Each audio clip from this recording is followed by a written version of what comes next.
찾았다. 차 당장 대기시켜. 대한민국 최고 재벌 태강그룹 회장실 모니터 한가운데 16년 동안 단 한 번도 켜진 적 없던 적색 경고등이 번쩍인 순간 74세의 거물 강문호 회장은 자리에서 벌떡 일어났습니다. 그로부터 정확히 10분 후 비탈진 달동네 골목 끝 낡은 옥탑방 앞에 검은색 고급 세단들이 줄지어 멈춰 섰습니다. 그리고 차에서 내린 강문호 회장은 16살 쌍둥이 자매의 손에 들린 낡은 카드를 본 순간 그 자리에 얼어붙고 말았습니다. 그 카드 어디서 났니? 우리 엄마 유품이에요. 16년 동안 단 한 번 그 카드가 다시 사용되기만을 기다려온 남자. 그리고 아무것도 모른 채 죽은 엄마가 남긴 카드로 밀린 월세를 결제한 두 소녀. 과연 이 쌍둥이 자매에게는 어떤 비밀이 숨겨져 있는 걸까요? 사연 시작 전 구독과 좋아요 부탁드려요. 지금 어디에서 듣고 계신지 댓글로 남겨주시면 그곳으로 작은 행운이 깃들길 진심으로 기원드리겠습니다. 2024년 12월 한방눈이 펑펑 쏟아지던 겨울밤, 쌍둥이 자매는 오랫동안 잠이 들지 못했습니다. 하리는 참고서를 풀고 있었고 하유는 창밖을 바라보며 오늘도 노래를 흥얼거리기 시작했습니다.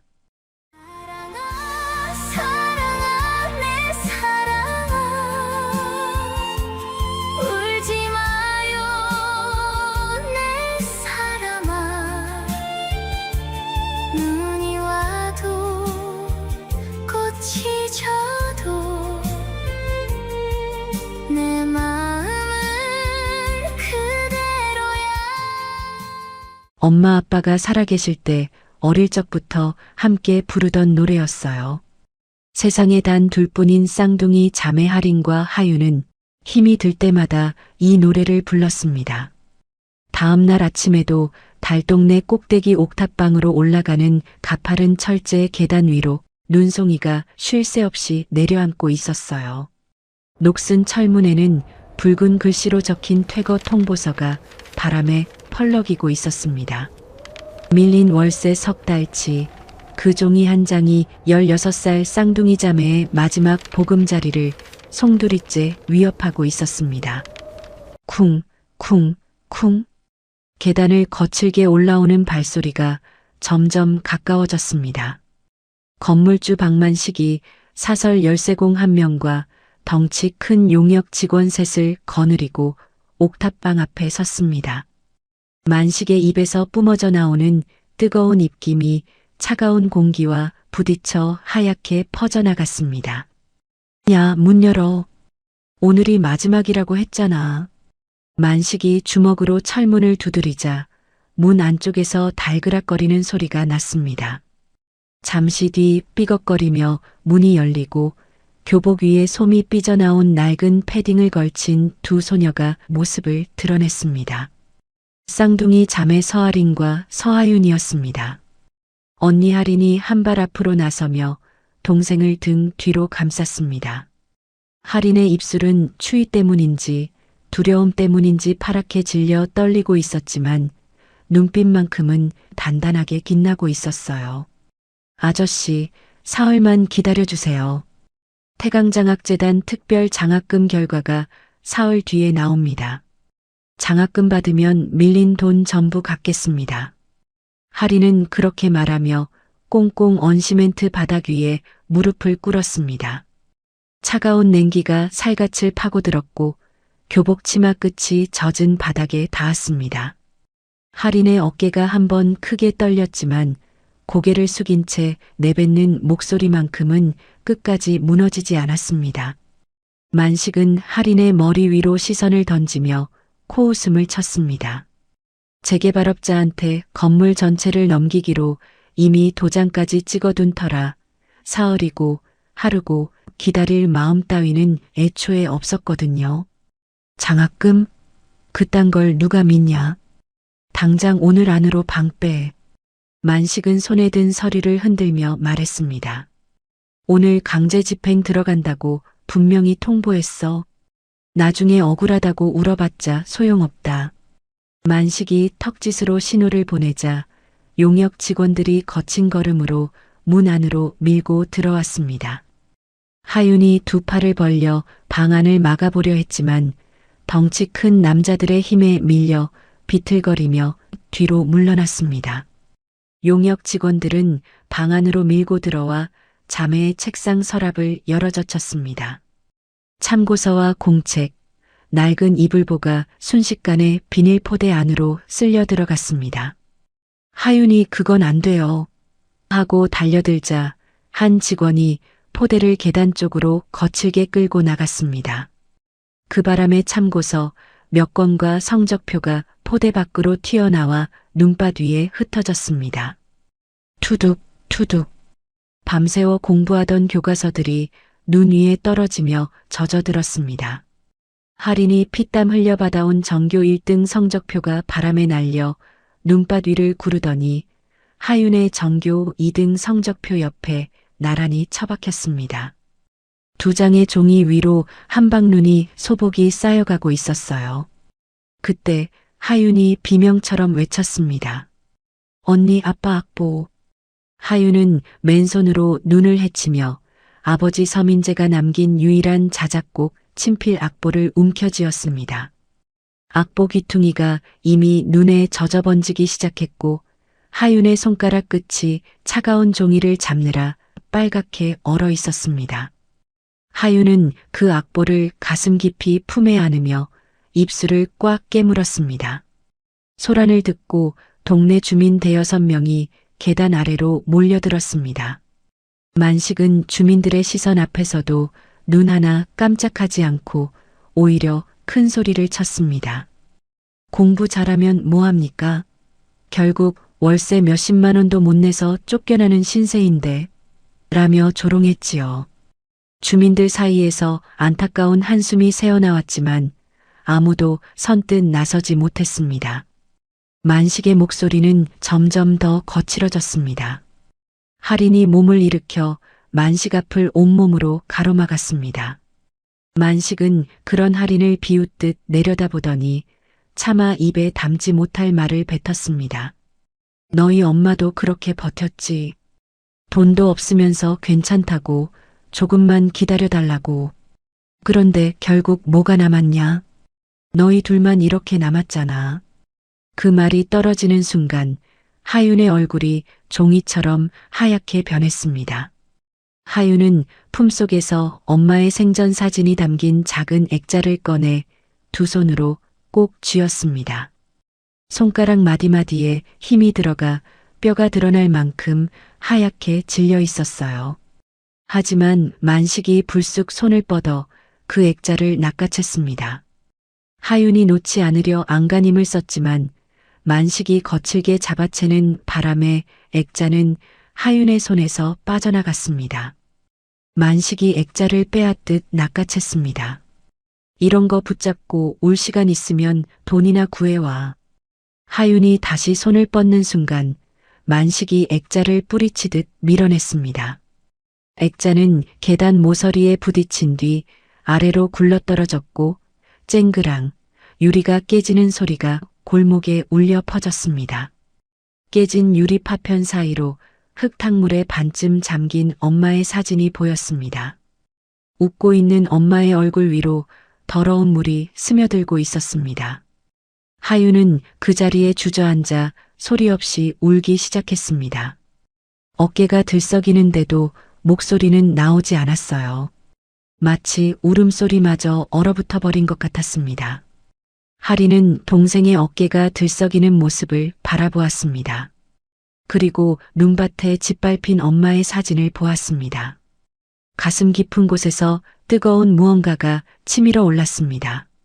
분노도 아니고 슬픔도 아닌 더 이상 물러설 곳이 없다는 처절한 각오 같은 것이었습니다. 하리는 온몸을 부르르 떨며 방 안구석에 놓인 엄마의 유품 상자를 향해 걸어갔습니다. 그 상자는 엄마 윤서진이 숨을 거두기 직전 딸들의 손을 잡고 간곡하게 당부했던 물건이었습니다. 더 이상 버틸 수 없는 마지막 순간이 오기 전에는 절대 열지 말라고 갈라진 목소리로 몇 번이고 되풀이했던 바로 그 상자였어요.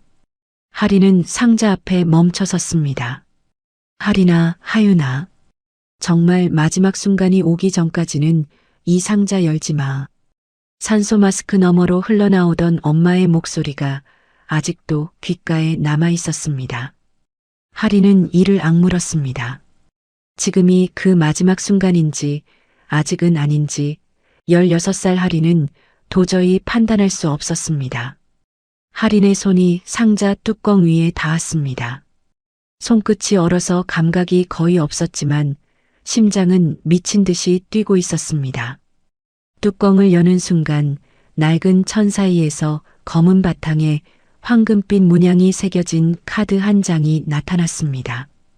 오래되었는데도 빛이 바래지 않은 기묘한 카드였습니다. 하리는 그 카드를 두 손으로 조심스럽게 집어들었습니다. 엄마의 온기가 아직 남아있는 것만 같아서 손끝이 미세하게 떨렸습니다. 하리는 천천히 돌아서서 만식의 얼굴 앞에 그 카드를 내밀었습니다. 여기요. 밀린 월세, 연체료 전부 다 합쳐서 지금 바로 결제해 주세요. 그 목소리에는 눈물도 애원도 없었습니다. 15세 소녀의 입에서 나왔다고는 믿기 어려울 만큼 단단하고 차분한 목소리였습니다. 만식은 어이없다는 표정으로 카드를 낚아채듯 받아들었습니다. 그런데 카드를 손에 쥐는 순간 만식의 눈빛이 달라졌습니다. 손에 닿는 재질이 평범한 신용카드와는 완전히 달랐거든요. 묵직하고 서늘한 금속 질감에 표면에 새겨진 황금빛 문양이 은은하게 빛나고 있었습니다. 만식이 카드를 뒤집었을 때 그의 얼굴에서 비웃음기가 순식간에 사라졌습니다. 카드 뒷면에는 대한민국 최고 재벌 가문인 태강그룹의 전용 문양이 선명하게 박혀 있었습니다. 하지만 만식은 곧바로 고개를 저으며 비아냥거렸습니다. 이거 어디서 훔쳐온 거냐? 옥탑방에 사는 애들이 대기업 회장님들이나 쓰는 카드를 가지고 있을 리가 없잖아. 구경하던 주민들 사이에서도 웅성거림이 번졌습니다. 경찰을 불러야 하는 거 아니냐는 소리까지 들려왔어요. 하윤이 젖은 눈을 부릅뜨며 벌떡 일어났습니다. 우리 엄마가 직접 남기신 거예요. 우리 엄마 거라고요. 하윤의 목소리가 골목 전체에 울려 퍼졌습니다. 목이 찢어질 듯한 절규였지만 만식은 콧방귀를 뀌며 호주머니에서 휴대용 무선 결제 단말기를 꺼냈습니다. 도난 카드로 뜨는 순간 바로 경찰에 넘기겠다는 속셈이었습니다. 만식이 카드를 단말기에 꽂는 순간 골목이 이상하리만큼 조용해졌습니다. 눈 밟는 소리도 주민들의 숨소리도 멎은 것 같았습니다. 하윤은 하린의 소매를 꽉 붙잡았습니다. 하린은 단말기 화면만 바라보며 입술을 깨물었습니다. 만식은 이미 이긴 사람처럼 비릿하게 웃고 있었습니다. 1초, 2초, 3초, 빅. 단말기에서 맑은 승인음이 울렸습니다. 화면에 밀린 월세와 연체료 전액 승인 완료라는 글씨가 떠올랐습니다. 만식의 입이 반쯤 벌어진 채 굳어버렸습니다. 구경하던 주민들도 하나둘 말을 잃었어요. 바로 그 순간 서울 세종로의 우뚝 솟은 태강그룹 본사 회장실에서도 모니터 하나가 붉게 깜빡이기 시작했습니다. 적색 경고등과 함께 화면에 뜬 알림은 단 한 줄이었습니다. 태강 블랙카드 16년 만에 최초 사용. 그 문구를 본 순간 74세의 태강그룹 회장 강문호의 얼굴에서 핏기가 사라졌습니다. 서진아. 그의 입에서 오래전 죽은 줄로만 알았던 이름이 새어나왔습니다. 산더미 같은 서류를 검토하던 태강그룹 회장 강문호는 모니터에 뜬 적색 경고등을 보고 손에 쥐고 있던 만년필을 떨어뜨렸습니다. 금빛 만년필이 대리석 바닥에 부딪혀 또르르 굴러갔지만 강문호의 시선은 오직 화면에 박혀 있었어요. 화면 위에 떠오른 카드 번호 16자리가 강문호의 눈동자를 파고들었습니다. 그 번호는 세상 어디에서도 복제할 수 없는 태강그룹 가문 전용 카드의 고유 번호였습니다. 강문호는 그 번호를 알고 있었습니다. 16년 전 집을 나가는 딸의 손에 억지로 쥐어주었던 바로 그 번호였거든요. 74세의 거물이 의자 팔걸이를 움켜쥐었습니다. 손등에 붉어진 핏줄이 파랗게 떠올랐고 마른 입술이 바르르 떨리기 시작했습니다. 서진이가 카드를 썼어? 강문호는 스스로에게 되묻듯 중얼거렸습니다. 16년 동안 단 한 번도 사용되지 않았던 카드였습니다. 강문호는 매일 아침 회장실에 출근할 때마다 이 카드의 사용 내역을 확인하는 것이 습관이었어요. 한 번이라도 결제가 찍히면 달려가겠다고 그것만을 붙잡고 16년을 버텨왔던 것이었습니다. 강문호는 벌떡 일어나 직통 전화기를 움켜쥐었습니다. 비서실이 아니라 보안팀 직통 번호를 눌렀습니다. 지금 즉시 카드 결제 위치를 추적해. 1초도 지체하지 마. 전화를 끊기가 무섭게 보안팀에서 회신이 날아왔습니다. 결제가 일어난 위치는 서울 변두리 낙후된 달동네의 옥탑방이었습니다. 강문호의 얼굴이 순식간에 일그러졌습니다. 그 주소가 화려한 호텔이나 백화점이 아니라 허름한 달동네라는 사실이 강문호의 가슴에 대못처럼 박혔습니다. 차 대기시켜. 전부 다. 강문호는 외투의 단추도 제대로 채우지 못한 채 회장실 문을 박차고 나갔습니다. 복도를 걸어가는 그의 발걸음은 74세 노인의 것이라고는 믿기 어려울 만큼 빠르고 거칠었어요. 비서실 직원들이 깜짝 놀라 뒤따라왔지만 강문호는 아무에게도 설명하지 않았습니다. 엘리베이터를 기다릴 여유조차 없다는 듯 비상계단으로 뛰어내려갔습니다. 지하 주차장에 도착한 강문호가 검은색 세단 뒷좌석에 올라타자 경호 차량 18대가 일제히 시동을 걸었습니다.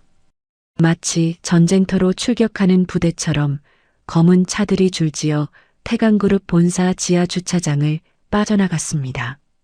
그 시각 달동네 옥탑방 앞에서는 만식이 여전히 멍하니 결제 단말기 화면을 내려다보고 있었습니다.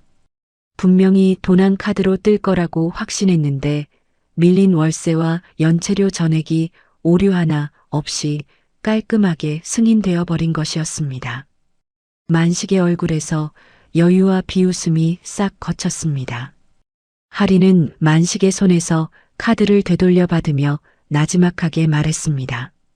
결제됐으니까 이제 더 이상 우리한테 나가라고 할 이유 없으시죠? 만식은 대꾸하지 못했습니다. 입을 열었다 닫기를 몇 번이나 반복하더니 결국 용역 직원들에게 턱짓을 하며 계단을 내려가기 시작했습니다.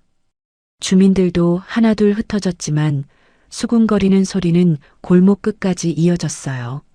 할인과 하윤은 눈밭에 흩어진 살림살이들을 말없이 주워 담기 시작했습니다. 하윤이 눈에 젖은 참고서를 털어내다가 문득 언니를 올려다보았습니다. 언니, 이 카드 대체 뭔데 이렇게 바로 되는 거야? 하리는 카드를 손에 쥔 채 한참 동안 아무 말도 하지 못했습니다. 엄마가 왜 이 카드를 마지막 순간까지 쓰지 않았는지, 왜 죽어가면서까지 상자 깊숙이 숨겨두었는지 하린 자신도 아직 그 답을 알지 못했거든요. 바로 그때였습니다. 골목 아래쪽에서 익숙하지 않은 묵직한 엔진 소리가 울려 퍼지기 시작했습니다. 한 대가 아니었습니다. 2대, 3대, 끊임없이 이어지는 차량의 행렬이 좁은 달동네 언덕길을 올라오고 있었어요. 검은색 고급 세단들이 눈 덮인 골목을 가득 메우며 줄줄이 멈춰 섰습니다. 카드가 결제된 지 정확히 10분 뒤의 일이었습니다. 이미 집으로 돌아가던 주민들이 다시 창문을 열고 고개를 내밀었습니다. 난생 처음 보는 외제차 행렬에 골목 전체가 술렁였습니다. 검은 양복을 빳빳하게 차려입은 경호원들이 차에서 내려 양쪽으로 도열하자 주민들 사이에서 비명에 가까운 탄성이 터져 나왔습니다. 경호원들의 엄호 속에서 가장 앞차의 뒷문이 열렸습니다. 회색 캐시미어 코트를 걸친 노인 한 명이 내렸습니다. 강문호였습니다.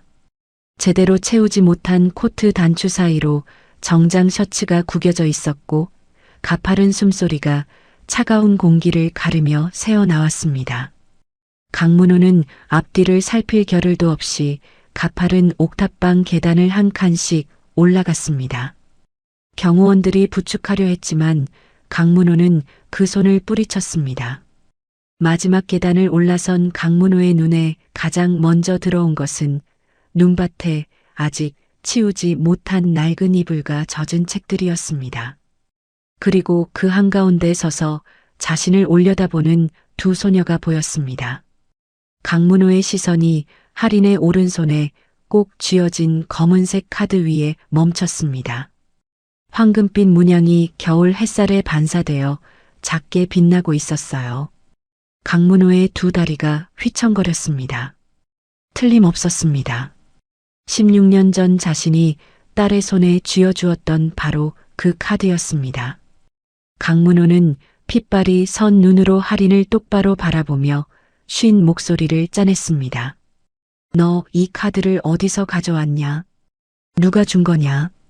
낯선 노인의 거친 말투에도 할인은 한 발짝도 물러서지 않았습니다. 오히려 등 뒤에 동생을 한 손으로 감싸 안으며 또렷하게 대답했어요. 돌아가신 저희 엄마 윤서진 씨가 마지막 순간에 쓰라고 남겨주신 유품입니다. 윤서진. 그 이름 석자가 공기를 가르며 강문호의 고막을 때렸습니다. 강문호의 얼굴에서 핏기가 순식간에 빠져나갔습니다. 거칠게 몰아쉬던 숨이 멈추더니 떨리는 손이 허공을 더듬었습니다. 강문호는 무너지듯 한 발 앞으로 다가가 할인과 하윤의 어깨를 양손으로 붙잡았습니다. 서진이가 어딨냐? 내 딸이 지금 어딨냐? 두 손에 실린 힘이 너무 강해서 하윤의 얼굴이 찡그러졌습니다. 하지만 하윤은 그 손을 뿌리치지 않았습니다. 눈앞의 노인의 눈동자 안에서 간절함과 두려움이 뒤엉켜 흔들리는 것이 보였거든요. 하윤의 눈에서 뜨거운 눈물이 주르르 흘러내렸습니다. 저희 엄마는요, 작년에 간암으로 돌아가셨어요. 그 한마디가 떨어지는 순간 강문호의 손에서 힘이 스르르 빠져나갔습니다. 어깨를 잡고 있던 양손이 힘없이 아래로 떨어졌고 오른손에서 미끄러진 카드가 눈 위에 소리 없이 내려앉았습니다. 74세의 대재벌 회장이었습니다. 수만 명의 직원 위에 군림하고 수조 원의 자산을 움직이던 거물이었습니다. 그런 사람이 눈 덮인 옥탑방 마당 한가운데에 털썩 무릎을 꿇었습니다. 코트 자락이 눈 위에 질질 끌렸지만 아랑곳하지 않았습니다. 서진아. 강문호의 입에서 딸의 이름이 터져 나왔습니다. 그것은 노인의 목소리가 아니었습니다. 16년 전 딸이 대문을 박차고 나가던 날 끝내 부르지 못했던 이름을 지금에야 겨우 내뱉는 소리였습니다. 이 못난 아비가 너무 늦었구나. 내가 널 죽인 거야.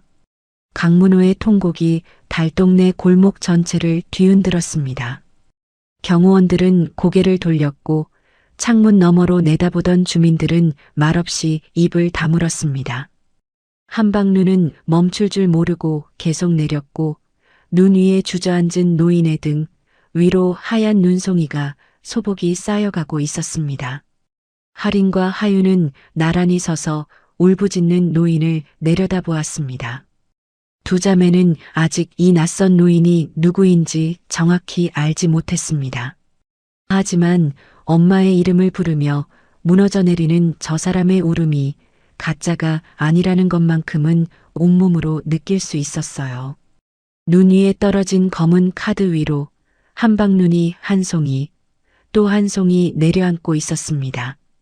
이야기는 카드가 사용되기 사흘 전 그 겨울에서 가장 혹독했던 날로 거슬러 올라갑니다. 달동네 옥탑방은 난방비가 석 달째 밀려 가스가 완전히 끊긴 상태였습니다. 방 안에서도 입김이 하얗게 피어올랐고 유리창 안쪽에는 성에가 손가락 2마디 두께로 빼곡하게 끼어 있었어요. 벽 모서리에는 곰팡이가 어둡게 번져 있었고 천장 구석에서는 녹물이 한 방울씩 새어나와 바닥에 놓인 양은 냄비 안에 또각또각 떨어지고 있었습니다. 할인과 하윤은 전기가 가물거리는 낡은 전기장판 하나에 서로의 몸을 바짝 붙인 채 겨우 잠을 청했습니다. 이불 2장을 겹쳐 덮어도 새벽이면 어김없이 추위에 깨어났거든요. 그날도 한밤중에 할인이 먼저 눈을 떴습니다. 동생의 이마 위로 흘러내린 머리카락을 조심스럽게 넘겨주고 나서 살금살금 일어나 부엌으로 향했습니다. 수도관이 얼어붙는 것을 막기 위해 수도꼭지를 틀어 찬물을 졸졸 흘려보내야 했거든요. 할인은 손끝이 시려 곱아지는 것도 모른 채 수도꼭지 아래에서 찬물이 가느다란 줄기로 흘러내리는 소리를 듣고서야 겨우 안심했습니다. 아침이 밝아오자 두 자매는 부엌 구석에 놓인 마지막 컵라면 하나를 꺼냈습니다. 할인이 끓인 물을 부어 3분을 기다린 뒤 젓가락으로 면발을 정확히 절반으로 나누었습니다. 하윤이 자기 쪽 면발을 한 젓가락 집어 언니 쪽에 올려놓으려 하자 할인이 조용히 고개를 저었습니다. 됐어. 넌 목 안 좋은데 국물이라도 더 먹어. 하윤은 더 이상 말하지 않았습니다. 대신 뜨거운 국물을 한 모금 삼키며 눈시울이 붉어지는 것을 감추려고 고개를 숙였어요. 등교 시간이 되자 두 자매는 꽁꽁 얼어붙은 언덕길 빙판 위를 서로 팔짱을 낀 채 한 발 한 발 조심스럽게 내려갔습니다. 교복 위에 걸친 낡은 패딩은 안감솜이 뭉쳐서 바람을 막아주기엔 너무 얇았고 발끝부터 올라오는 한기가 무릎을 지나 허벅지까지 시렸습니다.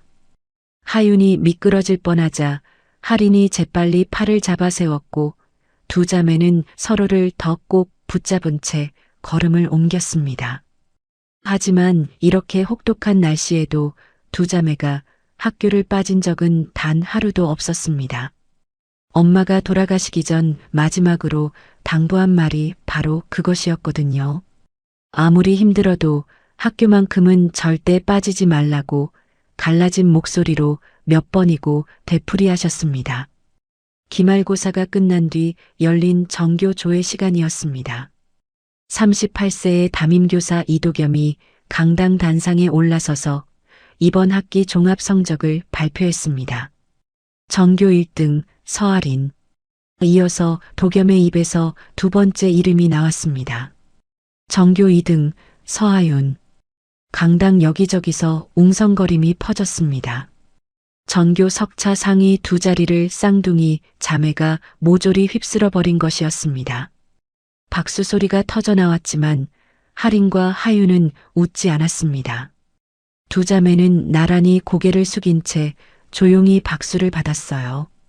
성적이 좋아서 기쁜 것보다 이 성적이 장학금으로 이어지지 않으면 내일 당장 길바닥에 나앉게 된다는 현실이 더 무거웠거든요. 조회가 끝나고 도겸은 두 자매를 교무실로 조용히 불렀습니다. 도겸은 자매의 생활고를 일찍부터 알고 있었습니다. 지난 학기 수업료 납부가 늦어지는 것을 보고 직접 가정 방문을 했던 적도 있었어요. 그때 옥탑방의 텅 빈 냉장고와 젖은 벽지를 보고서 도겸은 밤새 잠을 이루지 못했었습니다. 너희 둘을 태강장학재단 소외계층 특별 장학생 후보로 추천했다. 결과는 사흘 뒤에 나올 거야. 도겸의 목소리는 담담했지만 두 자매를 바라보는 눈빛에는 간절함이 묻어 있었습니다. 할인이 허리를 깊이 숙여 인사했고 하윤도 뒤따라 고개를 숙였습니다. 할인의 목소리가 작게 떨렸습니다. 감사합니다, 선생님. 꼭 좋은 결과 가져오겠습니다. 그날 오후 음악교사가 자매에게 다가왔습니다. 다가오는 학교 겨울 축제의 마지막 무대를 두 자매가 장식해 달라는 제안이었습니다. 자매는 고민 없이 수락했고 다음 날 아침 일찍 아무도 없는 차가운 음악실에서 연습을 시작했습니다. 그들이 부르기 시작한 곡은 아주 어릴 적 아버지 서민재가 낡은 통기타를 치며 가르쳐 주었던 유일한 자작곡이었습니다. 느릿하고 구성진 트로트 발라드였어요. 아버지가 돌아가신 뒤 자매는 간암으로 고통받는 엄마의 침상 곁에서 매일 밤 이 노래를 화음 맞춰 불러드렸습니다. 엄마 윤서진은 딸들의 노랫소리를 들을 때마다 고통으로 일그러졌던 얼굴이 스르르 풀어지며 눈물을 흘렸습니다. 너희가 노래하면 아빠가 내 곁으로 살아 돌아온 것 같아. 엄마가 가늘게 웃으며 그렇게 말씀하셨던 날을 하윤은 아직도 생생하게 기억하고 있었습니다. 축제 당일이 밝았습니다. 강당을 가득 메운 학생들과 학부모들 앞에서 자매가 무대에 올랐습니다. 반주도 없이 두 소녀가 마주보며 노래를 시작하자 처음에는 객석 여기저기서 수군거림이 들렸어요. 요즘 세상에 트로트를 부른다고? 하지만 할인의 맑고 단단한 저음과 하윤의 가슴을 파고드는 애절한 고음이 하나로 엮이는 순간 강당이 조용해졌습니다. 멀리 있어 볼 수 없어도 사랑은 길을 하니까. 자매의 화음은 마이크를 타고 강당 구석구석까지 퍼져나갔고 가사 한 줄 한 줄이 사람들의 가슴을 훑고 지나갔습니다. 노래가 절반을 넘어설 무렵 학부모석에 앉아있던 동네 어르신 한 분이 먼저 손수건을 꺼냈습니다. 그 옆자리에서도 그 뒷줄에서도 하나둘 코를 훌쩍이는 소리가 번져나갔어요. 하윤이 눈을 감고 마지막 고음을 끌어올리는 순간 목소리가 살짝 갈라졌습니다. 엄마의 침상 곁에서 이 노래를 부르던 기억이 갑자기 밀려왔기 때문이었어요. 하지만 할인이 옆에서 낮은 화음으로 동생의 목소리를 받쳐주었고 두 자매의 노래는 끝까지 무너지지 않았습니다. 도겸은 강당 맨 뒤에 서서 두 팔짱을 낀 채 자매의 노래를 듣고 있었습니다. 안경 너머로 눈시울이 붉게 달아올랐지만 끝끝내 눈물을 참으며 입술을 깨물었습니다. 공연이 끝나자 강당은 박수와 흐느낌이 뒤섞인 함성으로 가득 찼습니다. 하지만 축제의 열기가 채 식기도 전에 현실은 다시 자매의 목덜미를 붙잡았습니다. 하교 후 무거운 발걸음으로 옥탑방에 돌아온 할인의 눈앞에 밀린 월세, 독촉장 3장과 가스비, 전기요금 영수증이 철문 틈 사이에 꽂혀 있었습니다. 할인은 그 종이들을 한 장씩 뽑아들며 금액을 눈으로 더했습니다. 저금통을 깨고 낡은 통장 잔액을 영혼까지 긁어 모아도 한 달치 월세에도 턱없이 모자란 금액이었습니다. 할인이 독촉장을 내려놓기도 전에 계단 아래에서 익숙한 목소리가 올라왔습니다. 서할인, 사흘이다, 사흘. 사흘 안에 밀린 돈 전부 안 가져오면 짐 싸서 나가. 건물주 만식이었습니다. 만식은 그 말만 외치고 돌아갔지만 그 목소리가 사라진 뒤에도 옥탑방 안에는 차가운 침묵만 남았습니다. 사흘이라는 시한부 선고를 받은 밤이었습니다. 할인과 하윤은 전기장판 위에 나란히 누워 엄마와 아빠의 빛바랜 사진을 가슴 위에 올려놓고 있었습니다. 천장에서 스며드는 찬 공기가 두 자매의 볼 위로 내려앉았고 그 위로 따뜻한 눈물이 흘러내렸습니다. 한참을 말없이 울던 할인이 먼저 눈물을 닦으며 동생의 손을 꼭 잡았습니다. 하윤아, 세상이 아무리 우리를 짓밟아도 공부랑 노래만큼은 절대 포기하지 말자. 우리한테 남은 건 그것밖에 없잖아. 하윤은 언니의 손을 맞잡으며 고개를 끄덕였습니다. 목이 메어 말은 나오지 않았지만 손에 힘을 꽉 주는 것으로 대답을 대신했어요. 차가운 방 안에서 두 자매가 맞잡은 손만이 유일하게 따뜻했습니다. 창밖에서는 한방눈이 소리 없이 내리고 있었습니다. 두 자매는 엄마와 아빠의 사진을 가슴에 안은 채 전기장판의 희미한 온기에 기대어 잠이 들었습니다. 사흘이라는 시간은 너무 짧았고 기적이 일어나기엔 현실은 너무 잔인했습니다. 그리고 사흘 뒤 퇴거 기한이 찾아왔습니다.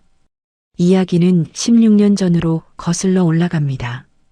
태강그룹의 유일한 후계자이자 외동딸이었던 윤서진이 26살이던 해였습니다.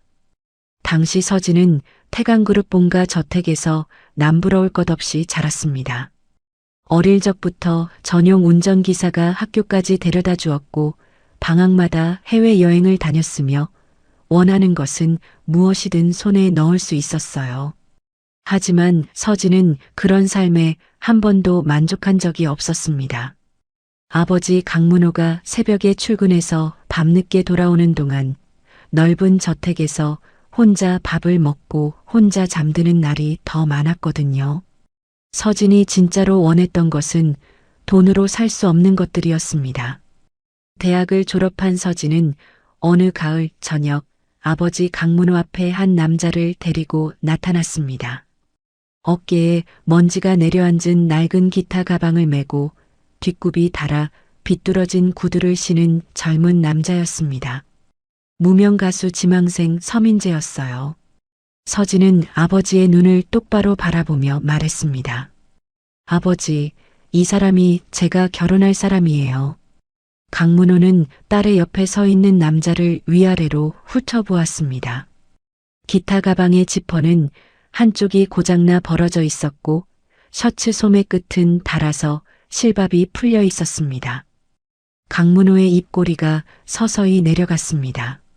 직업이 뭐냐? 노래를 합니다. 노래? 수입은? 민재의 어깨가 한순간 움찔했지만 곧 시선을 피하지 않고 대답했습니다. 지금은 솔직히 넉넉하지 못합니다. 하지만 제 목숨을 다해서 서진 씨를 굶기지 않고 반드시 행복하게 하겠습니다. 민재의 목소리는 떨리면서도 단단했습니다. 하지만 강문호의 얼굴에는 분노도 실망도 아닌 차갑게 얼어붙은 경멸이 번지고 있었어요. 강문호에게 가난은 단순한 불편함이 아니었거든요. 젊은 시절 돈이 없다는 이유만으로 무수한 멸시와 배신을 당하며 이를 악물고 성공한 사람이 바로 강문호였습니다. 가난이 사람의 자존심을 어떻게 짓밟는지, 가난이 사랑이라는 이름 뒤에 숨어 얼마나 잔인한 지옥을 만드는지 강문호는 온몸으로 겪어서 알고 있었습니다. 내 자식에게만큼은 절대로 가난을 물려주지 않겠다고 맹세했다. 강문호의 목소리가 낮게 깔렸습니다. 책상 위에 놓인 찻잔이 미세하게 떨릴 만큼 무겁고 서늘한 어조였어요. 돈도 없고 미래도 없는 딴따라 따위와 내 딸의 결혼은 절대로 허락할 수 없다. 민재는 고개를 숙이지 않았습니다. 대신 어깨에 메고 있던 기타 가방을 조심스럽게 내려놓으며 입을 열었습니다. 회장님, 재산 대신 서진 씨를 위해 밤새 만든 노래를 가져왔습니다. 한 곡만 들어봐 주십시오. 민재가 기타를 꺼내 첫 번째 코드를 잡는 순간 강문호가 손바닥으로 탁자를 내리쳤습니다. 노래가 밥을 먹여주냐? 당장 나가. 거실이 쩌렁쩌렁 울릴 만큼 거친 고함이었습니다. 민재의 손이 기타줄 위에서 멈췄고 코드를 누르고 있던 손가락에서 힘이 빠졌습니다. 민재는 기타를 다시 가방에 넣으며 천천히 일어섰습니다. 아무 말도 하지 않았지만 고개를 숙이지는 않았어요. 서진이 의자에서 벌떡 일어났습니다. 그녀의 눈에는 눈물이 그렁그렁 고여 있었지만 목소리는 흔들리지 않았습니다. 아버지는 돈이 사람을 행복하게 만든다고 믿으시죠? 강문호가 딸을 노려보았습니다. 그래서 아버지는 행복하세요? 그 한마디에 강문호의 표정이 굳었습니다. 서진은 아버지의 대답을 기다리지 않고 말을 이었어요. 전 사람이 사람을 행복하게 만든다고 믿어요. 이 사람이 아버지 눈에는 아무것도 아닌 것처럼 보이시겠지만 저한테는 세상 전부예요. 서진은 민재의 손을 잡았습니다.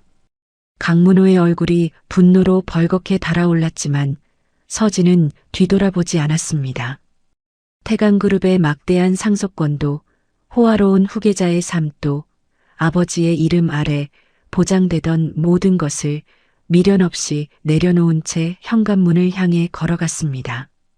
강문호는 소파에서 일어나려다 다리에 힘이 풀려 도로 주저앉았습니다. 딸을 붙잡고 싶었지만 평생을 세워온 자존심이 입을 열지 못하게 막았습니다. 강문호의 이가 부딪히는 소리가 텅 빈 거실에 작게 울렸습니다. 서진이 대문을 나서기 직전 강문호는 비서실에 전화를 걸어 한 가지만 지시했습니다. 태강그룹 가문 전용 무제한 VVIP 패밀리 카드를 지금 즉시 가져오라고. 대문 앞에서 비서가 건넨 카드를 받아든 강문호는 딸의 앞을 가로막고 카드를 억지로 서진의 손에 쥐어주었습니다. 내가 그 가난뱅이 놈과 살다가 정말로 지옥을 맛보고 도저히 못 견디겠거든. 이 카드를 긁어라. 그러면 내가 데리러 가마. 서진은 카드를 내려다보았습니다. 검은 바탕에 황금빛 문양이 새겨진 차갑고 묵직한 금속 카드였습니다. 서진의 손끝이 미세하게 떨렸습니다. 이 카드를 받는 순간 아버지에게 돌아올 여지를 남기는 것이었고 카드를 버리는 순간 아버지와의 마지막 끈마저 끊어지는 것이었습니다. 서진은 몇 초 동안 카드 위에 황금빛 문양을 말없이 바라보다가 아무 말 없이 코트 주머니에 넣었습니다. 그리고 민재의 손을 더 꽉 잡은 채 어둠 속으로 걸어나갔어요. 강문호는 딸의 뒷모습이 어둠 속으로 사라질 때까지 대문 앞에 서서 움직이지 못했습니다. 가로등 불빛 아래로 딸과 그 남자가 나란히 걸어가는 실루엣이 점점 작아지다가 골목 끝에서 완전히 사라졌습니다. 강문호는 가슴을 주먹으로 두드리며 분노했지만 정작 그의 눈가에는 참았던 눈물 한 줄기가 흘러내리고 있었어요. 집 안으로 돌아온 강문호는 서진이 앉았던 의자 앞에 한참 동안 멍하니 서서 딸이 마지막으로 남긴 말을 되씹었습니다. 그래서 아버지는 행복하세요. 그 질문에 대한 대답을 강문호 자신도 알고 있었기에 더욱 화가 났던 것이었습니다. 하지만 이 카드가 서진에게 구원줄이 아닌 감시 장치가 되리라고는 강문호 자신도 몰랐습니다. 당시 태강문화재단의 말단 실무자였던 차미경이 카드 추적 시스템의 접근 권한을 확보한 뒤 사람을 보내 서진의 거처를 실시간으로 감시하기 시작했거든요. 남편과 미래의 아이들을 지켜야 했던 서진은 카드를 쓸 엄두를 내지 못했습니다. 카드를 긁는 순간 자신의 위치가 드러나고 아버지의 사람들이 들이닥칠 것이 뻔했으니까요. 서진은 카드를 장롱 깊숙한 곳에 넣고 자물쇠를 채웠습니다. 그리고 차미경의 시선을 피해 거처를 계속 옮기며 본가와의 연락을 완전히 끊었습니다. 딸이 종적을 감추자 강문호는 해가 갈수록 깊은 슬픔과 배신감에 빠져들었습니다. 넓은 저택에 혼자 앉아 창밖을 바라보는 시간이 늘어갔고 식사를 거르는 날도 잦아졌어요.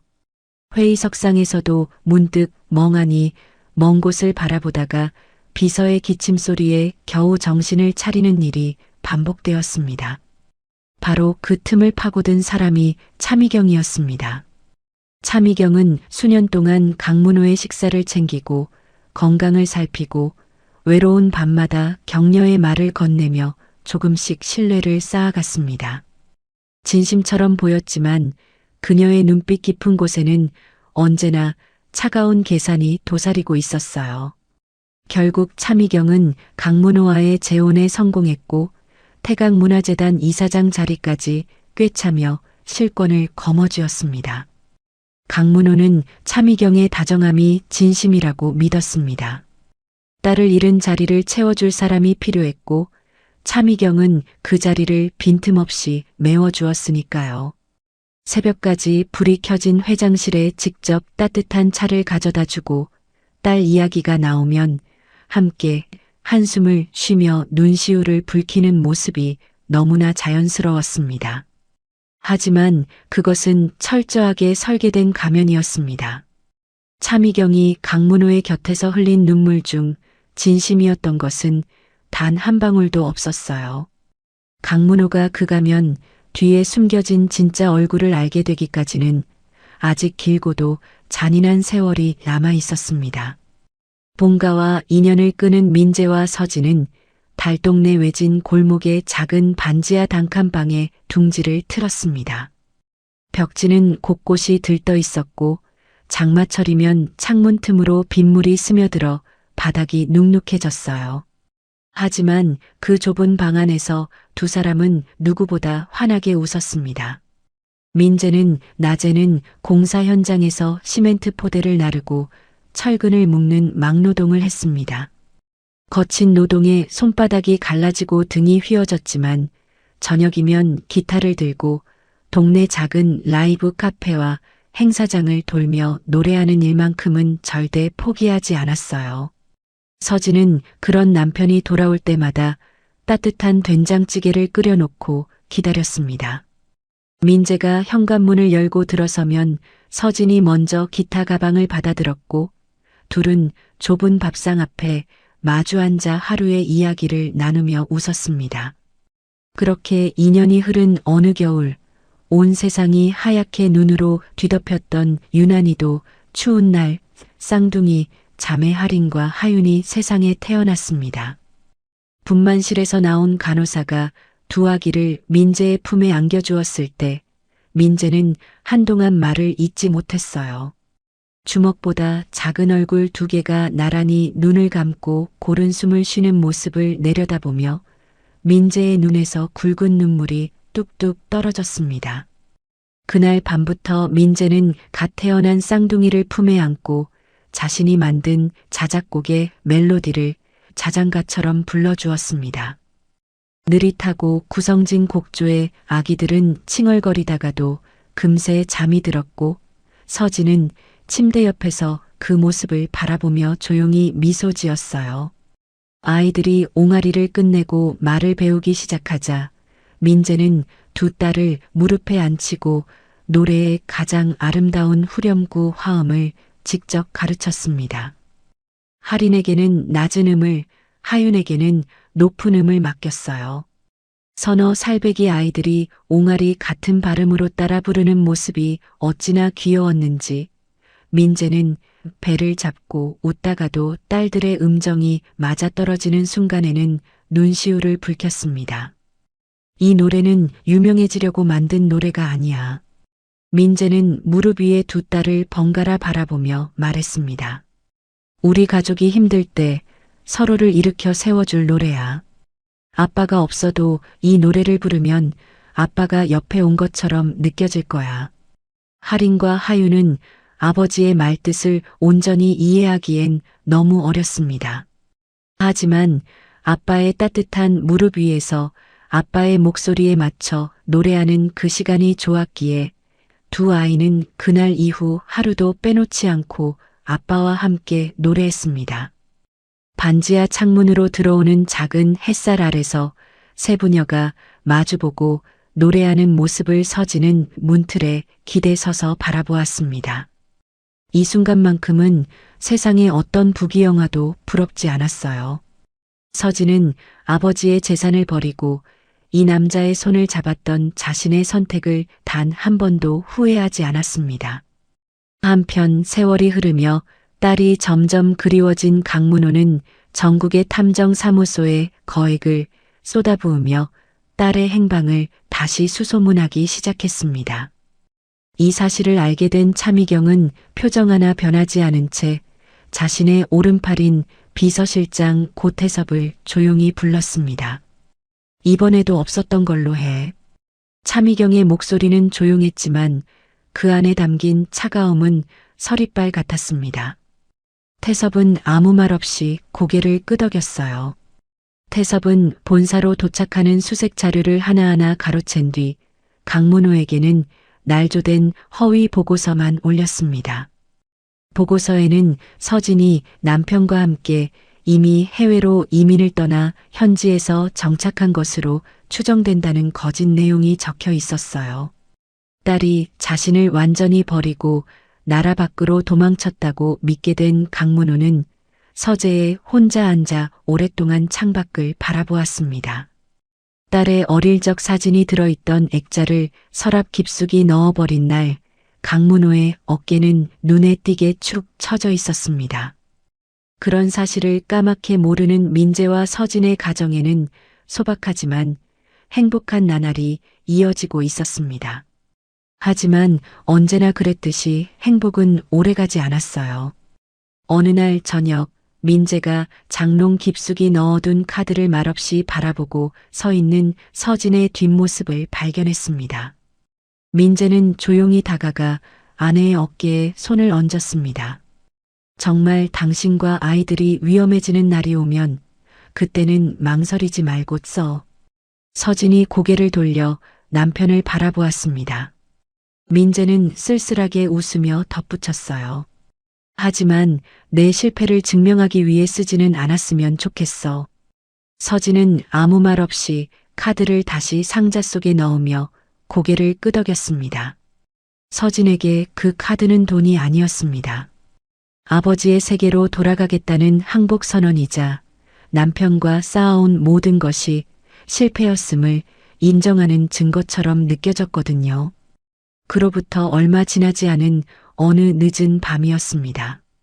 지방의 작은 라이브 카페에서 공연을 마친 민재가 아이들에게 줄 붕어빵을 사들고 집으로 돌아오던 길에 맞은편에서 중앙선을 넘어 달려오던 대형 트럭과 정면으로 충돌하는 교통사고를 당했습니다. 운전석이 짓눌릴 만큼 처참한 사고였어요. 뇌출혈로 응급실에 실려간 민재는 끝내 의식을 회복하지 못했습니다. 병원에 달려온 서진이 남편의 손을 두 손으로 꼭 잡자 민재의 감겨있던 눈꺼풀이 간신히 열렸어요. 희미하게 초점이 맞지 않는 눈으로 서진의 얼굴을 바라보던 민재가 가늘게 입을 열었습니다. 서진아, 난 비록 노래로는 이름을 못 남겼어도 내 분신 같은 아름다운 사람들을 남겨서 행복해. 민재의 시선이 침상 곁에서 펑펑 울고 있는 어린 하린과 하윤에게 닿았습니다. 두 딸을 향해 마지막 미소를 짓는 민재의 입꼬리가 미세하게 떨렸습니다. 그것이 서민재가 이 세상에 남긴 마지막 표정이었어요. 민재는 서진의 손을 꼭 쥔 채 영원히 눈을 감았습니다. 홀로 남겨진 서진은 어린 쌍둥이를 키우기 위해 뼈가 부서져라 일했습니다. 새벽 5시에 식당으로 출근해 설거지 두 탈을 뛰고 밤 11시부터 새벽 3시까지 오피스 건물 청소를 돌았어요. 하루에 4-5시간도 못 자는 날이 이어졌고 끼니를 거르는 것이 습관처럼 굳어져 갔습니다. 지독한 과로와 영양실조가 쌓이고 쌓이다가 결국 서진은 간암 말기라는 판정을 받았습니다. 의사의 입에서 간암이라는 단어가 나오는 순간 서진의 머릿속에 가장 먼저 떠오른 것은 자기 몸이 아니라 두 딸의 얼굴이었습니다. 간암 진단을 받은 그날 밤 서진은 장롱 깊숙이 숨겨둔 카드를 꺼내 한참 동안 바라보았습니다. 검은 표면 위로 흐릿하게 비치는 자신의 얼굴이 16년 전 아버지 앞에서 당당하게 서 있던 그 얼굴과는 너무 달라져 있었어요. 카드를 긁으면 병원비도 아이들 학비도 해결될 수 있었습니다. 하지만 그 순간 차미경이 전화기 너머로 내뱉었던 차가운 말이 서진의 귓가에 되살아났습니다. 카드를 쓰는 순간 아이들은 빼앗길 거야. 서진의 손이 멈췄습니다. 그녀는 카드를 다시 상자에 넣고 상자를 가슴에 안은 채 오래도록 눈물을 삼켰습니다. 15살이 된 쌍둥이 자매는 날로 쇠약해져가는 엄마의 고통을 조금이라도 덜어주기 위해 매일 밤 병실 침상 곁에서 아빠에게 배웠던 그 자작곡을 불러드렸습니다. 할인의 낮은 음이 먼저 시작되면 하윤의 높은 음이 그 위를 포근하게 감싸 안았어요. 두 딸의 화음을 듣는 동안만큼은 서진의 일그러져 있던 얼굴에서 고통이 잠시 걷히고 아주 희미한 미소가 번졌습니다. 너희가 노래하면 아빠가 내 곁으로 살아 돌아온 것 같아. 그 말을 남긴 날로부터 며칠 뒤 서진은 딸들의 노랫소리를 들으며 조용히 눈을 감았습니다. 미안함과 사랑이 뒤엉킨 마지막 미소가 서진의 입가에 머물러 있었어요. 두 딸의 울음소리가 허름한 병실 전체를 가득 메웠지만 서진은 더 이상 일어나지 않았습니다. 눈밭 위에 주저앉아 통곡하던 강문호는 얼마나 시간이 흘렀는지도 모른 채 울었습니다. 코트 자락에 눈이 쌓이고 무릎 아래로 얼음물이 스며들어도 일어나지 못했어요. 경호원들이 다가오려 했지만 법무팀장 오성진이 손짓으로 막았습니다. 지금은 아무도 가까이 가서는 안 되는 시간이었거든요. 한참이 지나서야 강문호는 떨리는 두 손으로 눈바닥을 짚고 간신히 몸을 일으켰습니다. 코트 앞자락이 눈에 젖어 무겁게 축 늘어져 있었고 핏발이 선 눈 아래로 눈물 자국이 길게 나 있었습니다. 강문호는 거친 숨을 몰아쉬며 자매를 바라보았습니다. 두 소녀는 여전히 나란히 서서 강문호를 내려다보고 있었습니다. 경계와 두려움 그리고 알 수 없는 슬픔이 뒤섞인 눈빛이었어요. 강문호가 떨리는 손을 뻗어 아이들의 손을 조심스럽게 잡았습니다. 차갑게 얼어있던 노인의 손바닥에서 미세하게나마 온기가 전해져 왔습니다. 내가 너희들의 친외 할아버지다. 태강그룹 회장 강문호야. 하윤의 눈이 동그랗게 커졌습니다. 하지만 언니 할인의 반응은 달랐어요. 할인은 강문호의 손을 뿌리치지는 않았지만 눈빛은 한치도 풀리지 않았습니다. 엄마 서진은 살아생전에 외가에 대한 이야기를 단 한마디도 한 적이 없었거든요. 할인에게 눈앞의 노인은 아직 정체를 알 수 없는 낯선 사람에 불과했습니다. 증거가 뭔데요? 할인의 목소리는 차분했지만 날카로웠습니다.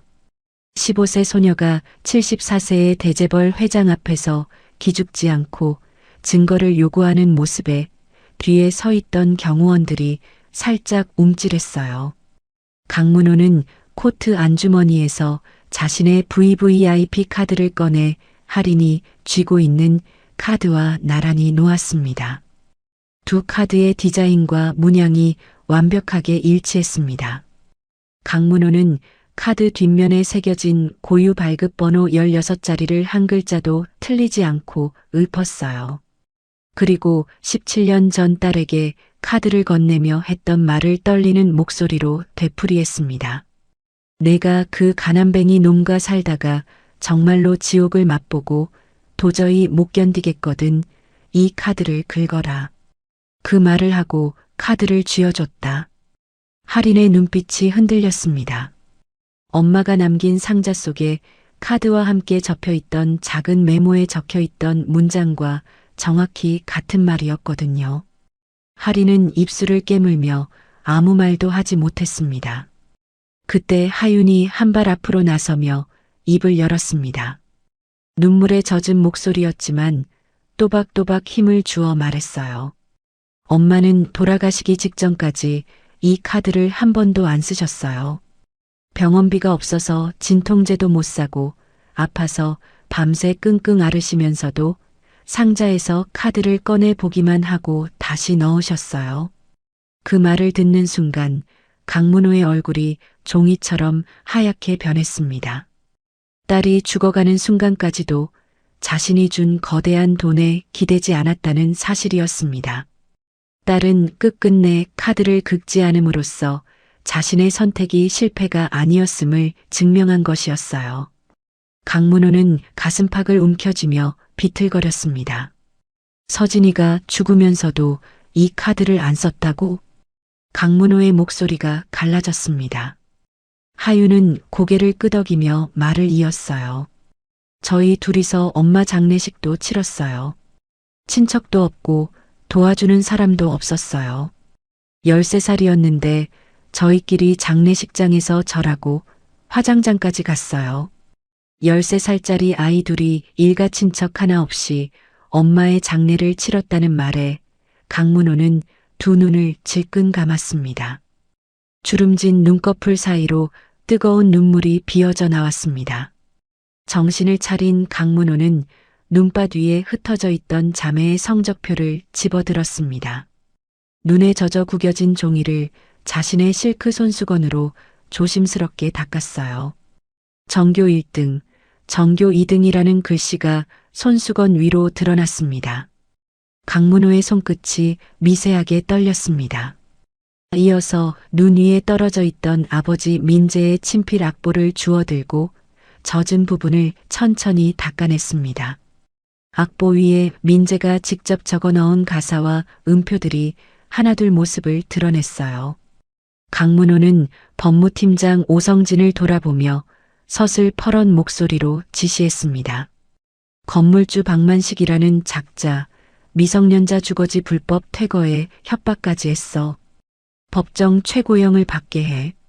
성진은 고개를 깊이 숙이며 즉시 법무팀에 연락을 취했습니다. 강문호는 다시 자매를 바라보았습니다.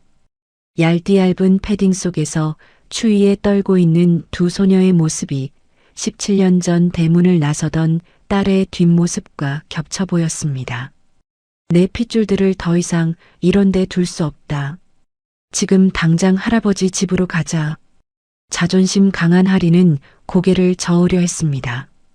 낯선 사람의 호의를 쉽게 받아들이는 것은 하린의 성격이 아니었거든요. 하지만 바로 옆에서 사시나무처럼 떨며 기침을 하는 하윤의 모습이 눈에 들어왔습니다. 하윤의 입술은 파랗게 질려 있었고 코끝이 빨갛게 얼어 있었어요. 하리는 잠시 눈을 감았다가 천천히 고개를 끄덕였습니다. 본가로 향하기 전 강문호는 운전기사에게 먼저 가야 할 곳이 있다고 말했습니다. 차가 향한 곳은 경기도 외곽의 조용한 납골당이었습니다. 딸 서진이 안치된 곳이었어요.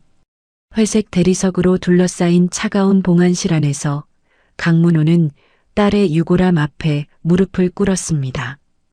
유골함 옆에는 서진의 작은 영정 사진이 놓여 있었어요. 사진 속의 서진은 환하게 웃고 있었습니다. 강문호가 마지막으로 본 딸의 모습은 분노에 가득 차 대문을 나서는 뒷모습이었는데 사진 속의 딸은 그때보다 훨씬 마르고 지쳐 보였지만 웃고 있었습니다. 강문호는 떨리는 손으로 영정 사진을 쓰다듬었습니다. 태강그룹 회장이라는 이름도 수조원의 재산도 이 작은 유골함 앞에서는 아무런 의미가 없었습니다. 서진아, 사람이 사람을 행복하게 만든다는 내 말이 100번 맞았다. 강문호의 목소리가 봉안실 벽에 부딪혀 메아리쳤습니다. 이 못난 아비를 용서하지 마라. 용서받을 자격이 없다.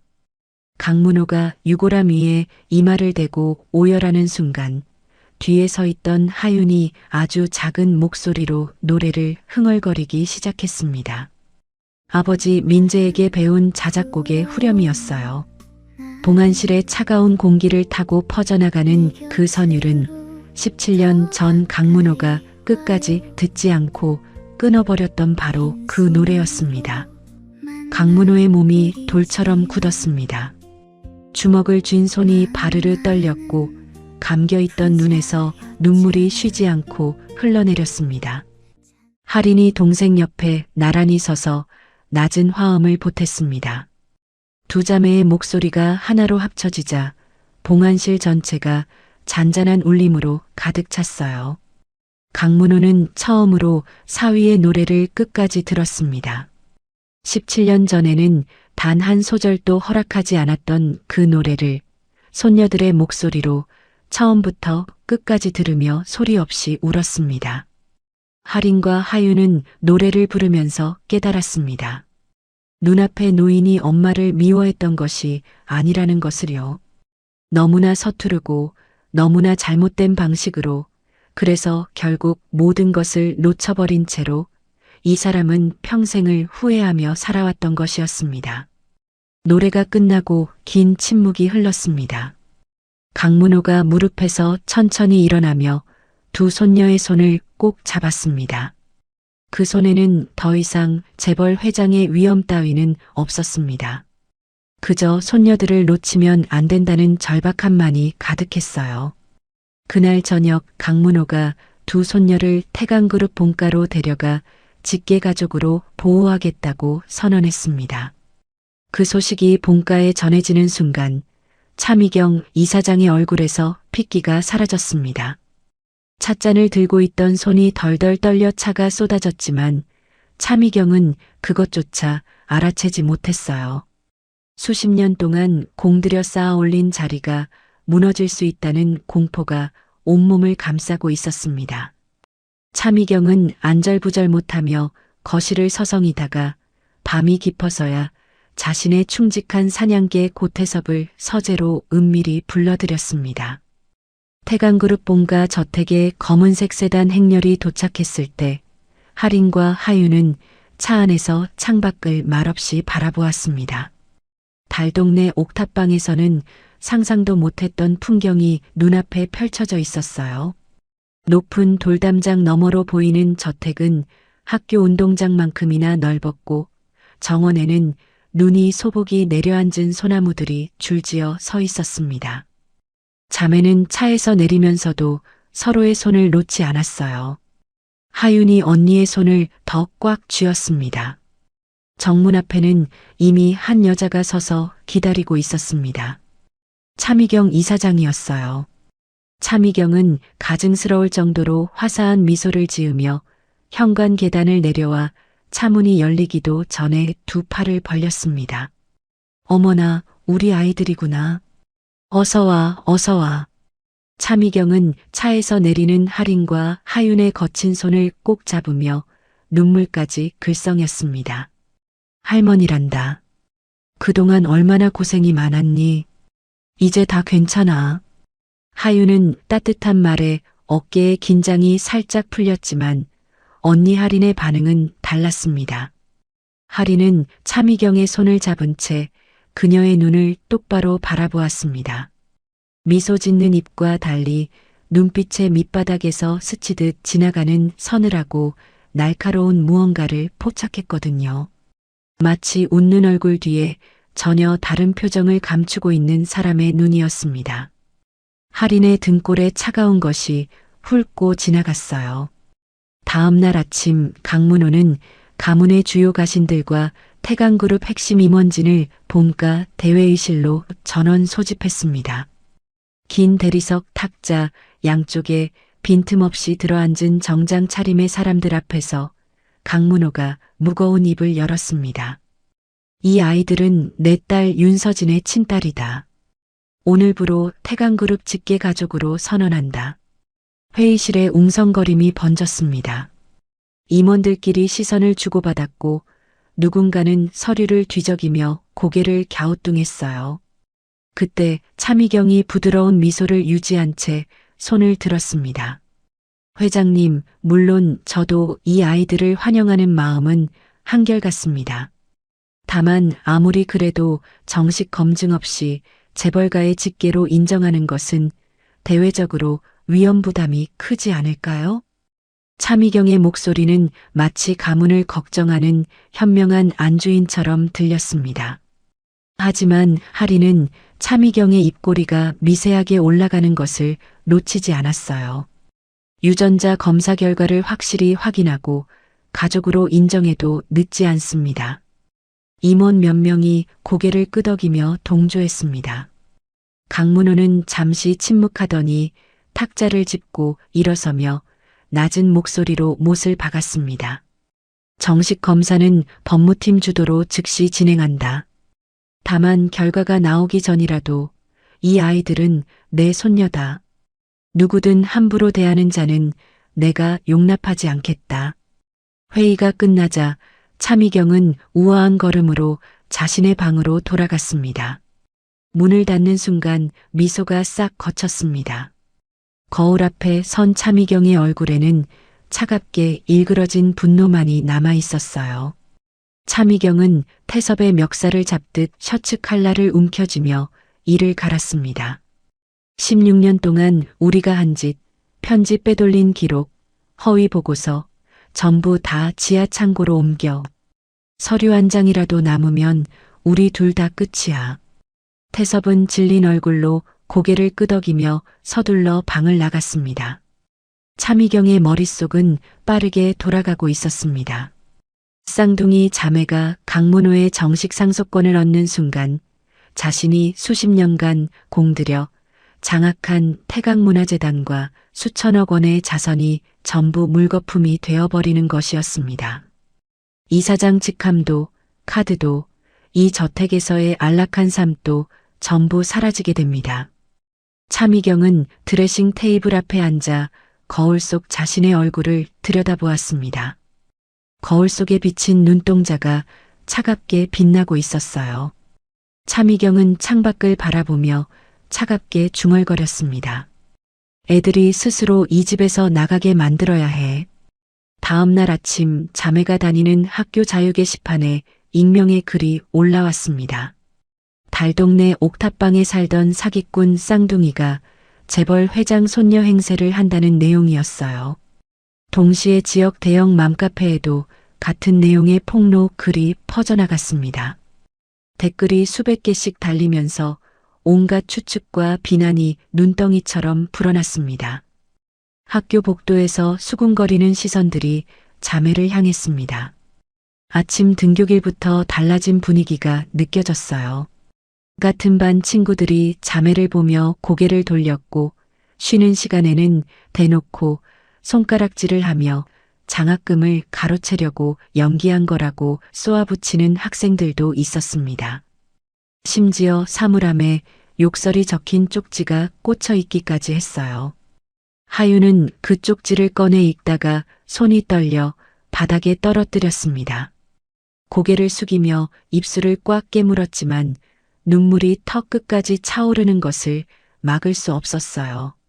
하리는 바닥에 쪽지를 주워 구겨넣고 동생의 팔을 잡아 일으키며 정면을 바라보았습니다. 걸음을 멈추지 않았습니다.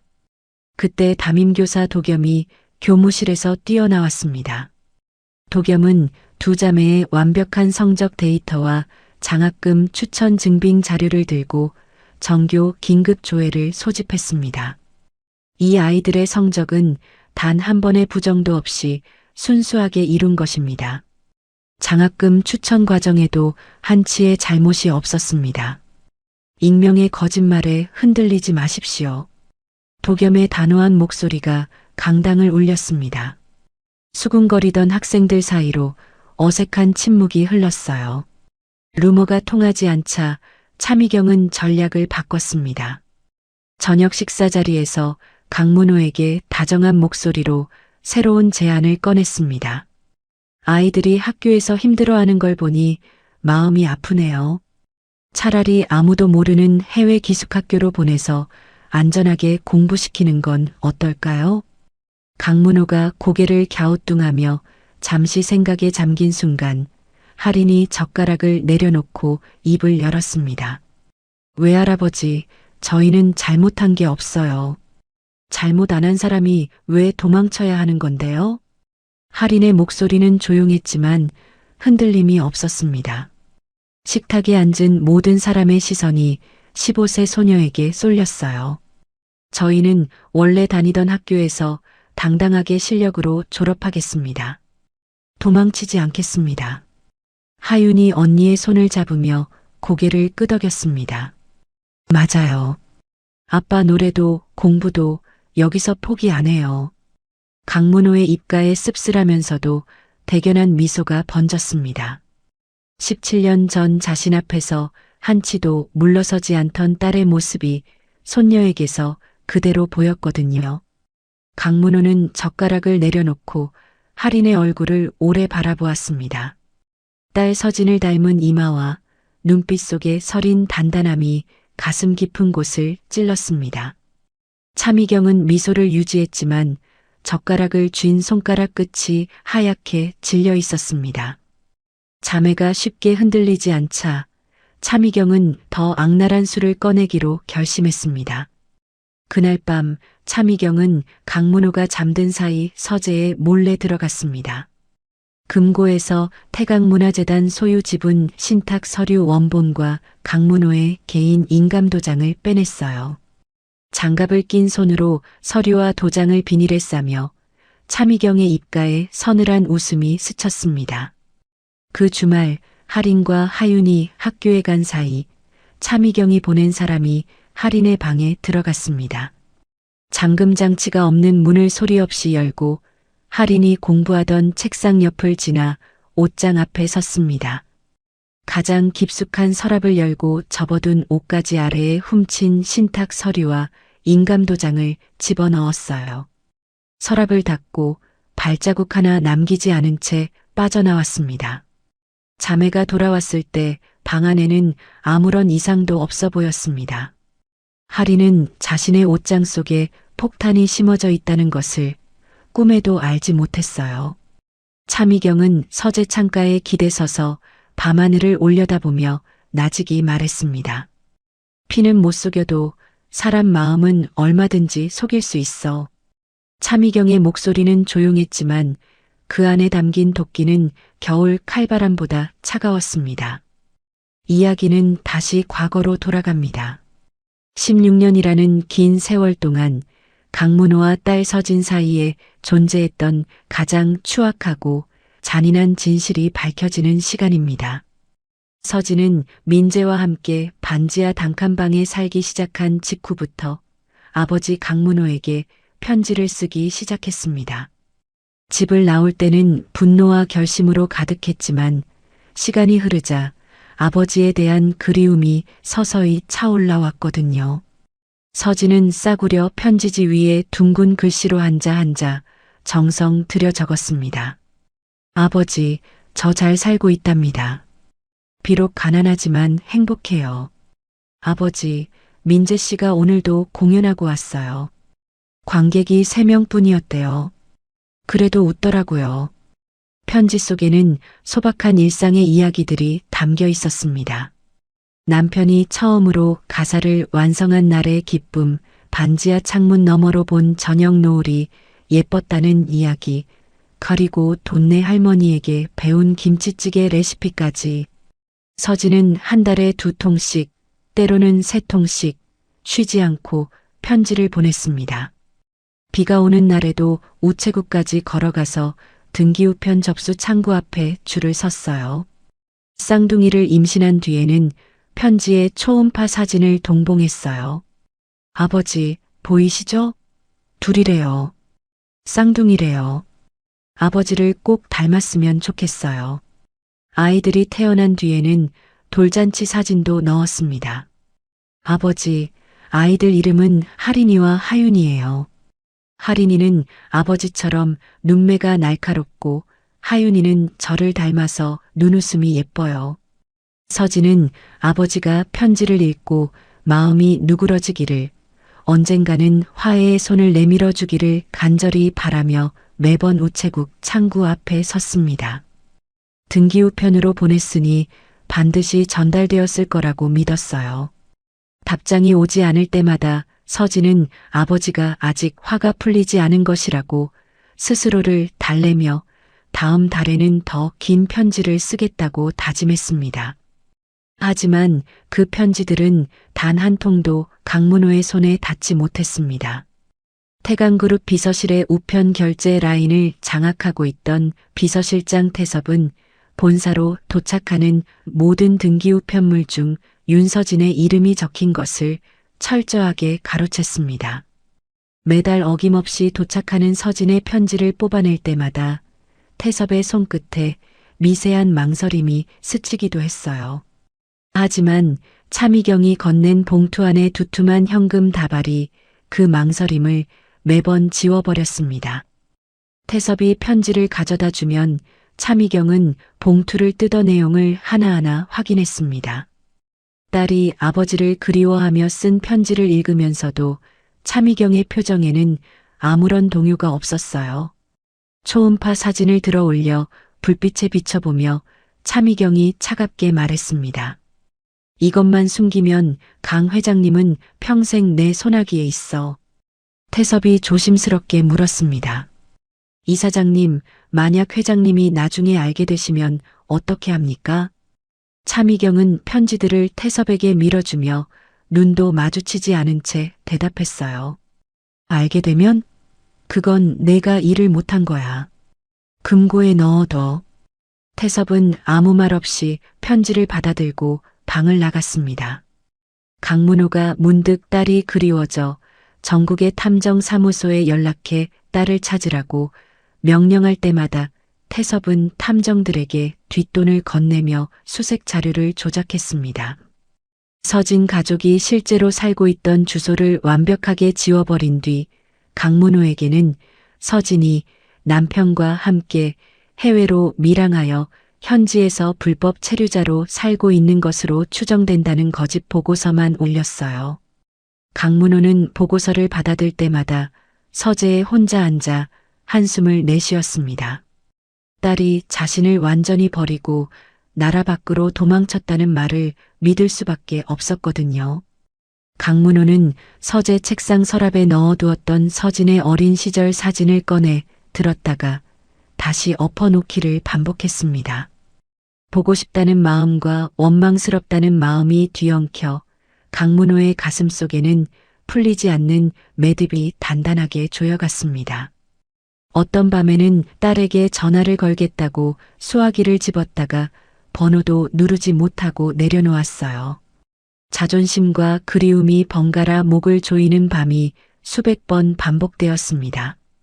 그리고 16년간의 비극 중 가장 악랄했던 순간이 찾아왔습니다. 남편 민재가 교통사고로 응급실에 실려간 날 밤이었습니다. 서진은 병원 복도에서 정신없이 울고 있다가 마지막 희망을 붙잡듯 태강그룹 본가 전화번호를 눌렀습니다.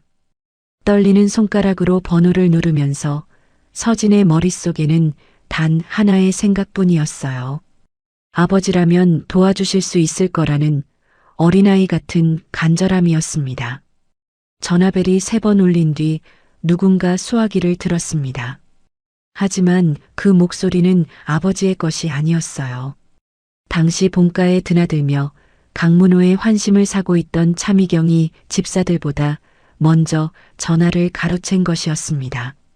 여보세요? 아버지, 저 서진이에요. 아버지 좀 바꿔주세요, 제발. 수화기 너머로 서진의 울먹이는 목소리가 흘러나왔습니다.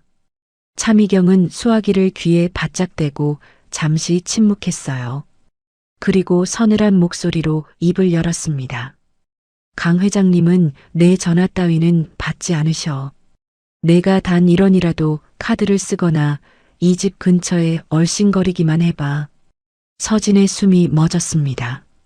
차미경의 목소리는 더 낮아졌어요. 강 회장님이 격노하셔서 내 남편이 만든 노래 악보를 전부 불태워버리실 거야. 그리고 내 쌍둥이 딸들도 빼앗아서 고아원에 쳐넣으실 거야. 알겠어? 전화기를 쥔 서진의 손이 사시나무처럼 떨렸습니다. 병원 복도의 차가운 형광등 아래서 서진의 얼굴이 종이처럼 하얗게 변했어요. 서진은 수화기를 귀에서 떼지 못한 채 그 자리에 주저앉았습니다. 복도 끝에서 응급실 문이 열리고 닫히는 소리가 울렸지만 서진의 귀에는 아무것도 들리지 않았습니다. 차미경의 목소리가 귓속에서 끊임없이 메아리쳤어요. 딸들을 빼앗긴다. 악보를 불태운다. 고아원에 보낸다. 서진은 두 손으로 얼굴을 감싸며 소리 없이 울었습니다. 남편이 죽어가는 응급실 앞에서 아버지에게 기댈 수 있는 마지막 가능성마저 끊어져 버린 순간이었습니다. 그 전화 한 통이 모든 것을 바꿔버렸습니다. 서진은 아버지가 자신과 아이들을 철저히 증오하고 있다고 완벽하게 오해하게 되었습니다. 카드를 긁거나 연락을 취하는 순간 소중한 쌍둥이 딸들을 강제로 빼앗길지 모른다는 극심한 공포가 서진의 마음 깊은 곳에 뿌리를 내렸어요. 그 공포는 서진이 간암으로 죽어가는 마지막 순간까지 사라지지 않았습니다. 병원비가 없어 진통제도 사지 못하고 밤새 고통에 시달리면서도 서진이 카드를 끝내 긁지 못했던 진짜 이유는 바로 이것이었습니다. 돈이 아까워서가 아니라 카드를 쓰는 순간 딸들을 잃을 수 있다는 공포 때문이었어요. 서진은 죽는 순간까지 아버지가 자신을 미워한다고 믿었고 카드를 쓰면 딸들이 위험해진다고 믿었습니다. 그 믿음이 거짓이었다는 것을 서진은 끝내 알지 못한 채 눈을 감았어요. 결과적으로 차미경과 태섭이 만든 거대하고 추악한 거짓말의 벽 때문에 강문호와 서진은 서로를 그토록 그리워하면서도 16년 동안 단 한 번도 만나지 못했습니다. 아버지는 딸이 자신을 버렸다고 믿었고 딸은 아버지가 자신을 증오한다고 믿었어요. 두 사람 사이에 놓인 것은 증오가 아니라 한 여자가 치밀하게 설계한 거짓말이었습니다. 만약 편지 한 통이라도 강문호의 손에 닿았더라면, 만약 전화 한 통이라도 아버지에게 연결되었더라면 서진은 혼자 죽지 않았을 것이었습니다. 쌍둥이 자매는 고아가 되지 않았을 것이었습니다. 아버지와 딸은 서로를 안고 울며 화해했을 것이고 할인과 하유는 따뜻한 외할아버지의 품에서 자랐을 것이었어요. 하지만 그 모든 만약은 차미경이라는 한 여자의 탐욕 앞에서 산산조각 나버렸습니다. 그리고 이 모든 진실은 아직 깊은 어둠 속에 묻혀 누군가가 꺼내주기를 기다리고 있었습니다. 차미경의 계략은 정확히 예정대로 작동했습니다. 어느 아침 태강그룹 본가 저택에 도난 소동이 일어났습니다. 강문호의 서재 금고에서 태강문화재단 소유 지분 신탁 서류 원본과 회장 개인 인감도장이 사라진 것이었어요. 금고는 비밀번호 방식이었고 번호를 아는 사람은 강문호와 차미경, 그리고 법무팀장 성진 단 3명뿐이었습니다. 차미경은 아침 식사 자리에서 놀란 표정을 완벽하게 연기하며 강문호에게 보고했습니다. 회장님, 혹시 서류를 다른 곳에 옮겨두신 건 아닌가요? 강문호가 고개를 저으며 즉시 보안팀을 호출했고 저택 전체에 대한 수색이 시작되었습니다. 경호원들이 방마다 돌며 서랍과 옷장을 뒤지기 시작했어요. 수색이 할인의 방 차례가 되자 차미경의 눈빛이 미세하게 반짝였습니다. 옷장 가장 깊숙한 서랍 속 접어둔 겨울 옷 아래에서 비닐에 쌓인 신탁 서류 원본과 인감도장이 발견되었습니다. 경호원이 서류를 꺼내드는 순간 방 안에 모여있던 임원들의 시선이 일제히 할인에게로 쏠렸어요. 할인은 처음 보는 서류와 도장을 멍하니 바라보았습니다. 자신의 옷장에서 나왔다는 것을 이해하기까지 몇 초가 걸렸어요. 하윤이 언니의 팔을 움켜쥐며 고개를 세차게 저었습니다. 차미경은 기다렸다는 듯 의자에서 벌떡 일어나며 할인을 가리켰습니다. 보세요. 할아버지의 재산을 훔치려고 한 거예요. 달동네에서 올라온 아이가 근성이 비천해서 이런 짓을 벌인 겁니다. 차미경의 목소리가 날카롭게 방 안을 갈랐습니다. 임원들 사이에서 수군거림이 번졌고 몇몇은 노골적으로 인상을 찌푸리며 할인을 바라보았어요. 차미경은 흥분한 목소리를 한 톤 더 높였습니다. 이런 도둑을 가문에 들인 것 자체가 실수였어요. 즉시 파문하고 이 집에서 내쫓아야 합니다. 하윤의 눈에 눈물이 차올랐습니다. 하지만 언니 하리는 울지 않았어요. 대절도범이라는 누명 앞에서도 하린의 눈빛은 흔들리지 않았습니다. 오히려 이성을 바짝 차린 채 주변을 관찰하기 시작했어요. 하린의 머릿속에서 퍼즐 조각들이 빠르게 맞춰지고 있었습니다. 금고 비밀번호를 아는 사람은 3명뿐이라고 했습니다. 외할아버지와 법무팀장은 자매의 편이었어요. 그렇다면 남은 한 사람은 하나였습니다. 하린은 차미경의 얼굴을 똑바로 바라보았습니다. 차미경의 분노에 찬 표정 뒤에서 입꼬리가 미세하게 올라가 있는 것이 보였어요. 저는 그 서류가 뭔지도 몰라요. 금고 비밀번호도 모르고요. 하린은 차분하게 말했습니다. 하지만 차미경은 콧웃음을 치며 고개를 저었어요. 내 방 옷장에서 나왔는데 모른다고? 세상에 그 말을 믿을 사람이 어딨겠니? 하린은 더 이상 말하지 않았습니다. 지금 이 자리에서 아무리 결백을 주장해도 증거가 없으면 소용없다는 것을 알고 있었거든요. 하린은 입술을 꽉 깨물고 고개를 숙였습니다. 하지만 그것은 포기가 아니라 반격을 준비하는 침묵이었어요. 그날 밤 하린과 하윤은 자신들의 방에 돌아와 문을 잠그고 엄마의 마지막 유품 상자를 꺼냈습니다.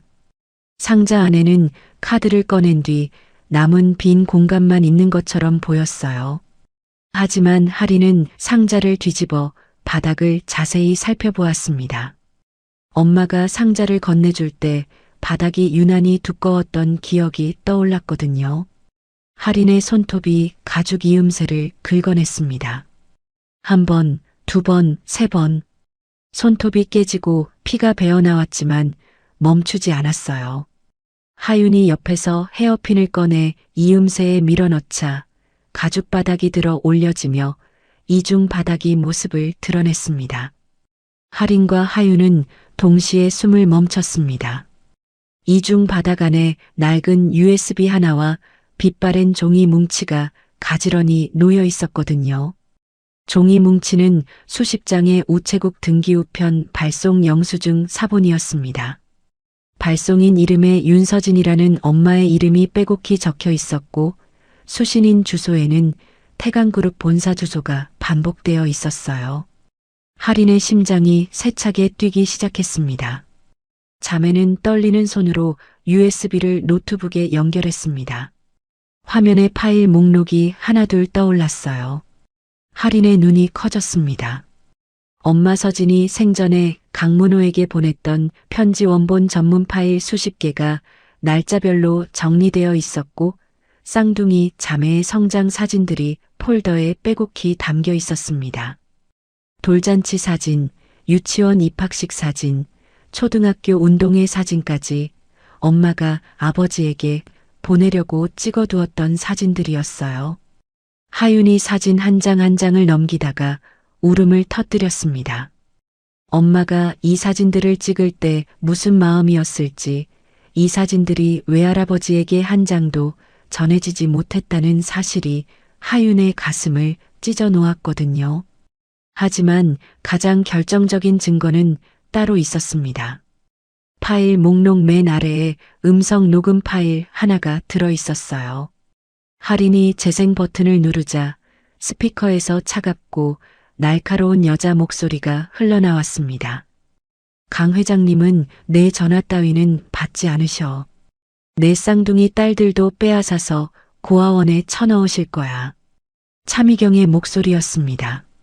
너무나 선명하고 너무나 또렷했어요. 엄마 서진이 이상함을 느끼고 혹시 모를 상황에 대비해 통화를 녹음해 두었던 것이었습니다. 하린은 USB를 노트북에서 빼내 주먹 안에 꼭 쥐었습니다. 손이 떨렸지만 눈빛은 결의로 가득 차 있었어요. 하린은 즉시 담임교사 도겸에게 연락을 취했고 도겸을 통해 강문호의 최측근인 법무팀장 성진에게 비밀리에 증거를 전달했습니다. 성진은 할인이 건넨 등기 영수증 사본의 고유 번호들을 바탕으로 우정사업본부의 16년치 과거 우편물 전산 기록을 전수조사했습니다. 법무팀 직원 4명을 동원해 밤낮 없이 기록을 대조한 결과 놀라운 사실이 드러났습니다. 서진이 보낸 등기 우편물은 총 42통이었고 42통 전부가 태강그룹 본사 비서실에 매번 정상적으로 수령되었다는 기록이 국가전산망에 완벽하게 남아 있었어요. 단 한 통도 반송된 적이 없었습니다. 그리고 그 우편물들을 독점적으로 대리 수령한 최종 수령인의 서명 역시 확인되었습니다. 42통 전부 비서실장 고태섭에 잡힐 서명이었습니다. 성진은 여기서 멈추지 않았어요. 추가로 본가 저택에 숨겨진 보안 카메라 영상까지 확보했습니다. 저택 내부에는 강문호도 모르는 보조 보안 카메라가 복도와 계단에 설치되어 있었거든요. 영상에는 차미경이 보낸 사람이 늦은 밤 할인의 방에 들어가 옷장 서랍에 서류와 인감을 심어두는 장면이 고스란히 찍혀 있었습니다. 시간, 날짜, 인물까지 선명하게 기록된 영상이었어요. 한편 성진에게 보고를 받은 강문호는 혼자 서재에 앉아 USB 속 가족사진을 한 장씩 넘기기 시작했습니다. 돌이 갓 지난 손녀들의 사진 앞에서 강문호의 손이 멈췄습니다. 사진 속에서 두 아기가 분홍색 돌잔치 한복을 입고 나란히 앉아 웃고 있었어요. 강문호의 입술이 파르르 떨렸습니다. 이렇게 컸는데 나는 한 번도 안아보지 못했구나. 강문호는 사진을 가슴에 안고 한참 동안 아무 말도 하지 못했습니다. 눈물이 주름진 볼을 타고 사진 위로 떨어져 내렸어요. 이어서 서진이 보냈던 편지 파일을 하나씩 열어보았습니다. 아버지, 민재 씨 생일이에요. 아버지, 아이들이 걸음마를 시작했어요. 아버지, 아이들이 아버지를 많이 닮았어요. 편지마다 딸의 그리움과 사랑이 넘쳐 흘렀습니다. 이 편지들이 16년 동안 단 한 통도 자신의 손에 닿지 못했다는 사실이 강문호의 가슴을 대못으로 찍듯 관통했어요. 슬픔이 가라앉자 그 자리를 채운 것은 불의 숨결처럼 뜨거운 분노였습니다. 강문호는 천천히 사진을 내려놓으며 눈을 들었습니다. 눈동자 속에서 타오르는 불꽃이 서재의 스탠드 불빛에 비쳐 번뜩였어요. 모든 진실을 파악한 강문호는 성진을 불러 단 한마디만 지시했습니다. 가족회의를 소집해라. 전원 참석이다. 태강그룹 본사 대회의실에 무거운 긴장감이 감돌았습니다. 강문호의 긴급 소집 명령에 최고 임원진, 가문 원로들, 법무팀 수뇌부가 빈틈없이 자리를 채웠고 차미경과 태섭도 나란히 앉아 있었어요. 차미경은 평소처럼 우아한 미소를 유지하고 있었지만 탁자 아래 무릎 위에 올린 두 손이 미세하게 떨리고 있었습니다. 강문호가 회의실에 들어서자 모든 시선이 그에게로 쏠렸습니다. 강문호는 아무 말 없이 상석에 앉았고 무거운 침묵이 흘렀어요. 차미경이 먼저 입을 열었습니다. 준비해온 대본을 읽듯 또렷한 목소리였어요. 회장님, 할인의 방에서 발견된 신탁 서류건에 대해 정식 조치가 필요합니다.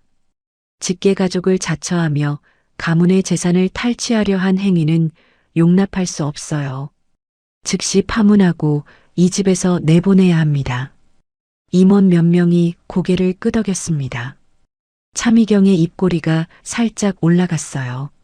모든 것이 계획대로 진행되고 있다고 확신하는 표정이었습니다. 바로 그 순간 대회의실 문이 열렸습니다. 할인과 하윤이 나란히 걸어 들어왔어요. 할인의 오른손에는 USB가 꼭 쥐어져 있었고 하윤의 손에는 등기 영수증 사본 뭉치가 들려 있었습니다. 두 자매의 걸음은 단단했고 눈빛에는 두려움 대신 결의가 차 있었습니다. 할인이 회의실 정면의 대형 스크린 앞으로 걸어갔습니다. USB를 단말기에 꽂자 화면에 파일 목록이 펼쳐졌어요. 엄마 서진이 강문호에게 보냈던 편지 원본, 쌍둥이의 성장 사진, 그리고 맨 아래의 음성 녹음 파일. 회의실에 웅성거림이 번졌습니다. 그때 대회의실 뒤쪽 문이 다시 열리며 법무팀장 성진이 검찰 수사관 2명과 함께 들어왔습니다. 성진은 회의석 앞에 서서 무게감 넘치는 목소리로 말했습니다. 차미경 이사장님, 고태섭 실장님, 16년 전 일이라고 발뺌할 생각 마십시오. 차미경의 미소가 처음으로 얼어붙었습니다. 우정사업본부 전산 기록을 전수조사한 결과 고 윤서진 씨가 강문호 회장님께 보낸 등기우편 42통을 고태섭 실장이 비서실에서 전부 가로채 은닉한 명백한 물증을 확보했습니다. 성진이 수사보고서를 탁자 위에 내려놓자 태섭의 얼굴이 흑빛으로 변했어요. 성진은 말을 멈추지 않았습니다. 더불어 할인에게 절도 누명을 씌우기 위해 늦은 밤 본가 내부에서 신탁 서류를 할인의 방에 심어둔 장면이 보안 카메라 영상에 고스란히 기록되어 있었습니다. 회의실 전체가 술렁였습니다. 임원들이 차미경과 태섭을 번갈아 바라보았어요. 할인이 대형 스크린에서 음성 녹음 파일을 재생했습니다. 회의실 스피커를 통해 차미경의 날카롭고 차가운 목소리가 선명하게 울려 퍼졌습니다. 강 회장님은 내 전화 따위는 받지 않으셔. 내 쌍둥이 딸들도 빼앗아서 고아원에 쳐넣으실 거야. 녹음이 흘러나오는 동안 회의실은 숨소리 하나 들리지 않을 만큼 고요했습니다. 차미경의 얼굴에서 핏기가 완전히 사라졌어요. 태섭은 고개를 숙인 채 이마에 식은 땀이 흘러내리고 있었습니다. 같은 시각 성진의 지휘 아래 태섭의 비밀 창고를 급습한 법무팀 직원들이 상자 여러 개를 들고 회의실로 들어왔습니다. 상자 안에는 태섭이 미처 처분하지 못한 서진의 편지 원본 42통과 빛바랜 쌍둥이, 초음파 사진 원본, 가리고 서민재의 사망 확인서까지 들어 있었어요. 차미경은 의자에서 미끄러지듯 일어나 강문호의 앞으로 달려갔습니다. 무릎을 꿇고 강문호의 바짓가랑이를 움켜쥐며 울음을 터뜨렸어요. 회장님, 전부 다 가문을 지키기 위해서 한 거예요. 회장님이 과거의 상처로 무너지실까봐 저는 어쩔 수 없었어요. 강문호는 차미경의 손을 거칠게 뿌리쳤습니다. 의자에서 벌떡 일어선 강문호의 눈에 핏줄이 터질 듯 서 있었어요. 당신이 지키려 한 것은 내 가문이 아니야. 오직 당신의 추악한 자리와 탐욕스러운 돈줄이었어. 강문호의 고함이 회의실 벽을 쩌렁쩌렁 울렸습니다. 차미경의 몸이 움찔하며 뒤로 물러났어요. 벼랑 끝에 몰린 태섭이 먼저 무너졌습니다. 바닥에 이마를 박으며 대성통곡했어요. 전부 다 차 이사장님이 시킨 겁니다. 편지를 빼돌리라고, 수색 자료를 조작하라고, 서류를 방에 심어놓으라고, 전부 다 이사장님의 지시였습니다. 차미경이 태섭을 노려보았지만 이미 무너져 내린 방파제를 막을 수 없었습니다. 회의실 문 밖에서 대기하던 검찰 수사관들이 안으로 들어왔어요. 문서 은닉 무고, 증거 조작, 미성년자 협박 혐의로 차미경과 태섭에게 수갑이 채워졌습니다. 차미경은 수갑이 채워지는 순간까지도 강문호를 바라보며 입술을 달싹거렸지만 어떤 말도 나오지 않았어요. 두 사람은 수십 명의 시선 속에서 비참하게 끌려나갔습니다. 회의가 끝나고 텅 빈 회의실에 강문호 혼자 남았습니다. 법무팀이 가져온 상자에서 서진의 편지 원본을 한 장씩 꺼내 읽기 시작했어요. 딸의 둥근 글씨가 눈물에 번져 있는 편지도 있었고 아이들의 손도장이 찍혀 있는 편지도 있었습니다. 마지막 편지에는 짧게 한 줄만 적혀 있었어요. 아버지, 보고 싶어요. 강문호는 그 한 줄 앞에서 한참 동안 움직이지 못했습니다. 편지를 가슴에 안고 소리 없이 눈물을 흘렸어요. 같은 날 오후 법무팀 주도하에 진행된 정식 유전자 검사 결과가 도착했습니다. 할인과 하윤이 강문호의 친외 손녀일 확률 99.99%, 자매를 향한 모든 의혹과 누명이 완전히 사라졌습니다. 강문호는 자매와 임원들 앞에서 다시 한번 무릎을 꿇었습니다. 서진아, 내 말이 전적으로 옳았다. 돈이 아니라 사람이 사람을 행복하게 만드는 거였어. 할인이 외할아버지의 손을 잡으며 조용히 말했습니다. 엄마는 외할아버지를 미워한 게 아니에요. 마지막까지 그리워하셨어요. 편지를 보실 때 제가 옆에서 봤어요. 아버지란 글자를 쓸 때마다 엄마 손이 떨렸거든요. 하윤이 언니 옆에 서며 덧붙였어요. 저희는 아빠가 남긴 노래를 외할아버지한테 꼭 들려드리고 싶었어요. 엄마도 그걸 원하셨을 거예요. 강문호는 두 손녀의 손을 꼭 잡고 고개를 끄덕였습니다. 주름진 눈가에 맺힌 눈물이 이번에는 슬픔이 아니라 따뜻함으로 반짝이고 있었어요. 이후 강문호는 가난한 예술가들과 형편이 어려운 소외계층 학생들을 영구적으로 지원하는 대규모 장학재단을 전격 출범시켰습니다. 재단의 이름은 서민재 윤서진 장학재단이었어요. 사위와 딸의 이름을 나란히 올린 것이었습니다. 그리고 자매가 살았던 달동네 옥탑방 건물을 전액 매입하여 가난한 아이들이 언제든 와서 공부할 수 있는 무료 공부방으로 리모델링하여 영구 보존했습니다. 장학재단 창립 기념 공연이 열린 날 대형 아트홀 객석은 빈자리 없이 가득 찼습니다. 무대 위에 오른 16세 쌍둥이 자매 할인과 하윤은 서로를 바라보며 고개를 끄덕였어요. 사랑아 사랑아 내 사랑아 두 손 절대 놓지 마요 돈도 이름도 필요 없어 사람이 사람을 살게 하니까 사랑아 아버지 민재가 남긴 자작곡을 처음부터 끝까지 불렀습니다. 할인의 낮은 음이 무대 바닥을 타고 객석으로 퍼져나가고 하윤의 높은 음이 그 위를 감싸 안으며 아트홀 전체를 채웠습니다. 노래 속에는 아버지의 따뜻함이, 엄마의 그리움이, 그리고 두 자매가 견뎌온 모든 겨울이 담겨 있었어요. 객석 정중앙에 앉은 강문호는 17년 전 모질게 끊어버렸던 사위의 노래를 들으며 하염없이 눈물을 흘렸습니다. 이번에는 아무도 막지 않았고 강문호도 참으려 하지 않았어요. 공연이 끝나자 강문호는 천천히 무대 뒤편으로 걸어갔습니다. 구석에 놓인 낡은 통기타가 눈에 들어왔어요. 기타 뒷면에는 민재라는 작은 글씨가 희미하게 새겨져 있었습니다. 강문호는 기타를 두 손으로 조심스럽게 들어올려 품에 안았습니다. 민재야, 미안하다. 난 끝내 내 노래를 너무 늦게 들었구나. 강문호의 목소리는 무대 뒤 어둠 속에서 작게 울렸습니다. 기타를 아는 노인의 어깨가 한참 동안 떨렸어요. 공연이 끝나고 잔잔한 겨울 눈이 아트홀 밖으로 내리고 있었습니다. 강문호가 현관 앞에 서서 두 손녀의 손을 하나씩 잡았습니다. 할인아, 하윤아, 이제 우리 집으로 가자.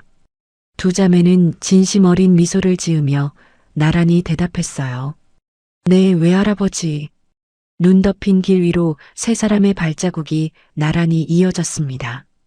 외할아버지의 크고 무거운 발자국 양옆으로 두 손녀의 작은 발자국이 따라붙었어요.